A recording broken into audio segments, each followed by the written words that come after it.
राम राम राम राम राम राम राम राम राम नारायण नारायण। ओम श्री परमात्मने नमः। अथ सप्तदशोऽध्याय अवतरणिका।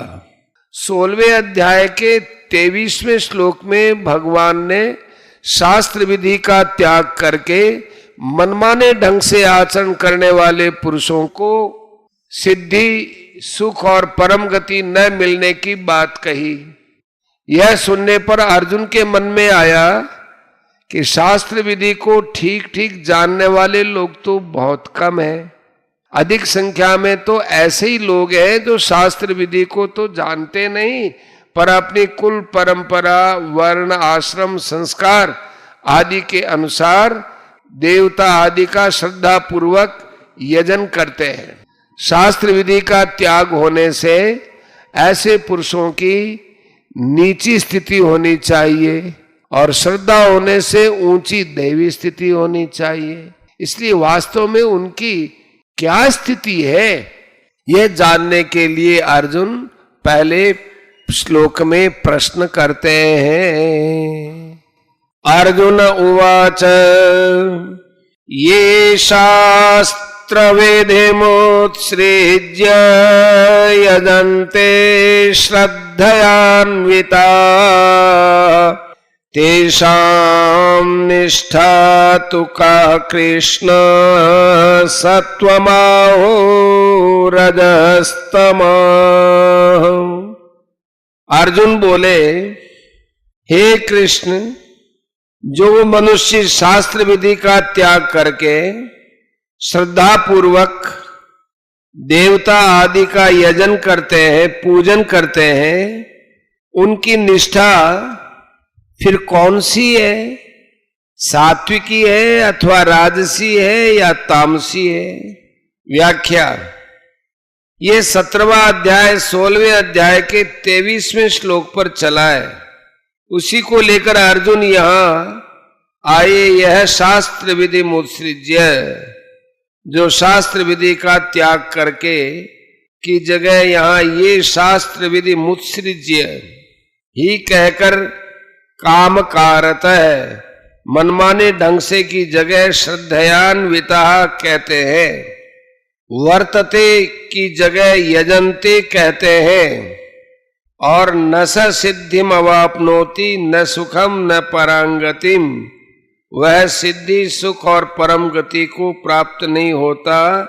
इसकी जगह है तेषाम निष्ठा तु का कृष्ण सत्वमाहु रजस्तमः। उनकी निष्ठा कौन सी है? सात्विकी, देवी संपत्ति वाली अथवा राजसी, तामसी, आसुरी संपत्ति वाली, कहकर भगवान से प्रश्न करते हैं। ये शास्त्र विधि मुत्सृज्य यजन्ते श्रद्धयान्विता तेषाम निष्ठा तु का कृष्ण सत्वमाहु रजस्तमः।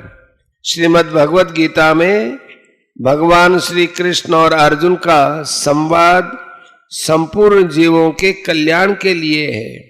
उन दोनों के सामने कलयुग की जनता थी, क्योंकि द्वापर युग समाप्त हो रहा। आगे आने वाले कलयुगी जीवों की तरफ दृष्टि रहने से अर्जुन पूछते हैं कि भगवान, जिन मनुष्यों का भाव बड़ा अच्छा है, श्रद्धा भक्ति भी है, पर शास्त्र विधि को जानते नहीं, यदि वे जान जाए तो पालन करने लग जाए, पर उनको पता ही नहीं है, अतः उनकी क्या स्थिति होती है। आगे आने वाली जनता में शास्त्र का ज्ञान बहुत कम होगा, उन्हें अच्छा सत्संग मिलना भी कठिन होगा, क्योंकि अच्छे संत महात्मा लोग पहले युग में भी कम हुए, फिर कलयुग में तो और भी कम होंगे। कम होने पर भी यदि भीतर चाहना हो तो उन्हें सत्संग मिल सकता है, परंतु मुश्किल यह है कि कलयुग में दंभ पाखंड ज्यादा होने से कई दंभी और पाखंडी पुरुष संत बन जाते हैं। अतः सच्चे संत पहचानने में आने में मुश्किल है। इस प्रकार पहले तो संत महात्मा मिलने कठिन है, और मिल जाए तो उनमें से कौन से संत कैसे है इस बात की पहचान प्राय नहीं होती, और पहचान हुए बिना उनका संग करके विशेष लाभ ले ले ऐसी बात भी नहीं है।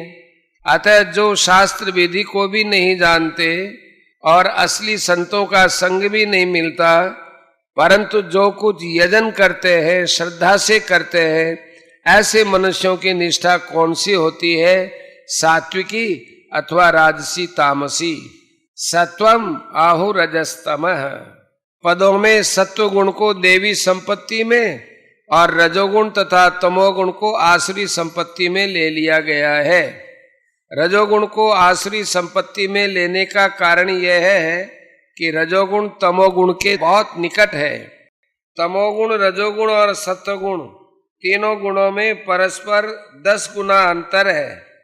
जैसे 1 का 10 गुना 10 और 10 का 10 गुना 100 है, उसी प्रकार तमोगुण 1 से 10 गुना श्रेष्ठ रजोगुण है और रजोगुण से 10 गुना श्रेष्ठ सत्वगुण 100 है। तात्पर्य यह है कि तमोगुण रजोगुण पास पास में है, जबकि सत्वगुण दोनों से बहुत दूर है। गीता में कई जगह ऐसी बात आई है, जैसे दूसरे अध्याय के 62वें 63वें श्लोक में काम अर्थात रजोगुण से क्रोध और क्रोध से मोह रूप तमोगुण का उत्पन्न होना बताया गया है। ऐसे ही 18वें अध्याय के 27वें श्लोक में हिंसात्मक और शोकान्वित को रजोगुणी कर्ता का लक्षण बताया गया है, और 18वें अध्याय के ही 25वें श्लोक में हिंसा को तामस कर्म का लक्षण और 35वें श्लोक में शोक को तामस धृति का लक्षण बताया गया है। इस प्रकार रजोगुण और तमोगुण के बहुत से लक्षण आपस में मिलते हैं। सात्विक भाव आचरण और विचार देवी संपत्ति के होते हैं, और राजसी तामसी भाव आचरण और विचार आसुरी संपत्ति के होते हैं। संपत्ति के अनुसार ही निष्ठा होती है, अर्थात मनुष्य के जैसे भाव आचरण और विचार होते हैं, उन्हीं के अनुसार उनकी स्थिति होती है। स्थिति के अनुसार ही आगे गति होती है। आप कहते हैं कि शास्त्र विधि का त्याग करके मनमाने ढंग से आचरण करने पर सिद्धि, सुख और परम गति नहीं मिलती, तो जब उनकी निष्ठा का ही पता नहीं है, फिर उनकी गति का क्या पता लगे। इसलिए आप उनकी निष्ठा बताइए, जिससे पता लग जाए कि वे सात्विकी गति में जाने वाले हैं या राजसी तामसी गति में। यहाँ कृष्ण संबोधन दिया है। कृष्ण का अर्थ है खींचने वाला। इसका तात्पर्य ये मालूम देता है कि आप ऐसे मनुष्यों को अंतिम समय में किस ओर खींचेंगे, उनको किस गति की तरफ ले जाएंगे।